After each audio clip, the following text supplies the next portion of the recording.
భారీ వర్షాలతో జమ్మూ కాశ్మీర్ అతలాకుతలమవుతోంది. ఓవైపు వరదలు, మరోవైపు కొండ చర్యలు విరిగిపట్టడంతో పదుల సంఖ్యలో ప్రజలు ప్రాణాలు కోల్పోయారు. ప్రభుత్వం భారీ ఎత్తున సహాయక చర్యలు చేపడుతోంది.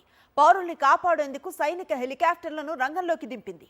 అటు వైష్ణోదేవి ఆలయ మార్గంలో కొండ చర్యలు విరిగిపడిన ఘటనలో మృతుల సంఖ్య 31కి పెరిగింది.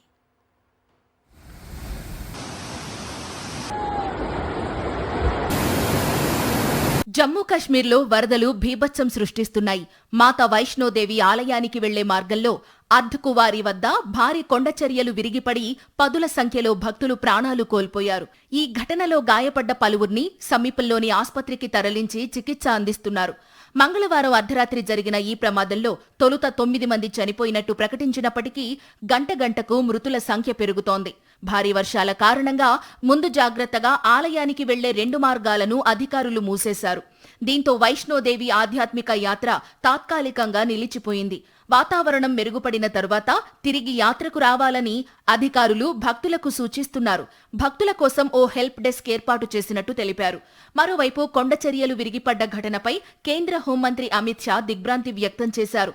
Jammu Kashmir CM Omar Abdullah lieutenant governor Manoj సిన్హాతో ఫోన్లో మాట్లాడారు.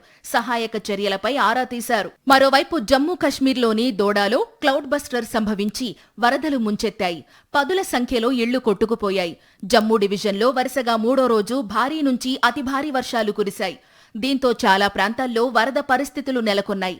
దోడాలో ఆర్మీ, ఎస్డీఆర్ఎఫ్ సంయుక్తంగా సహాయక చర్యలు చేపట్టాయి.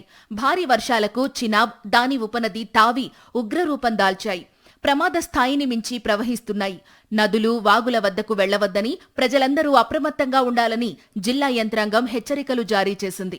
కతువా జిల్లాలో అత్యధికంగా 15.5 సెంటీమీటర్ల వర్షపాతం రికార్డయింది. జమ్మూలో 8.5, కత్రాలో 6.8 సెంటీమీటర్ల వర్షం కురిసింది. జమ్మూ, సాంబా, కతువా, రియాసీ, ఉదంపూర్, రాజౌరి, రాంబన్, దొడ, కిష్ట్వార్ జిల్లాల్లో వరదలు సంభవించే అవకాశముందని వాతావరణ శాఖ హెచ్చరించింది. జమ్మూ కశ్మీర్తో పాటు ఉత్తరాదిన పలు రాష్ట్రాల్లో వరదలు కొనసాగుతున్నాయి. ఉత్తరప్రదేశ్లోనూ వరదలు భీభత్సం సృష్టించాయి. వారణాసిలో కుండపోతగా వర్షాలు కురుస్తున్నాయి. గంగానది పొంగి ప్రవహిస్తోంది.